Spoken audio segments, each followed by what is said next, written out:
Hi everyone, welcome back to the channel. In today's video, I'm going to show you how to fix the sorry this content isn't available right now error in Meta Business Suite in 2026. Now, this particular thing usually happens when you are trying to open the posts, the messages, insights, or add content, and it can be really frustrating. So first of all, you need to refresh the page and try opening the content again. Sometimes Meta just fails to load properly, and a simple refresh is going to fix the problem. Now, if it doesn't work, you can log out of Meta Business Suite completely, and then you can just simply log back in. This also is going to refresh your session and clears the loading bugs.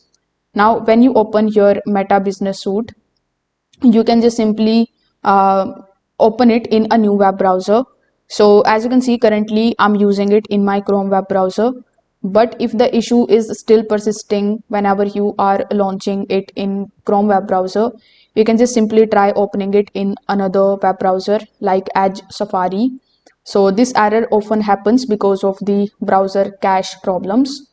Now, if it still appears, you can clear the browse cookie and the cache files.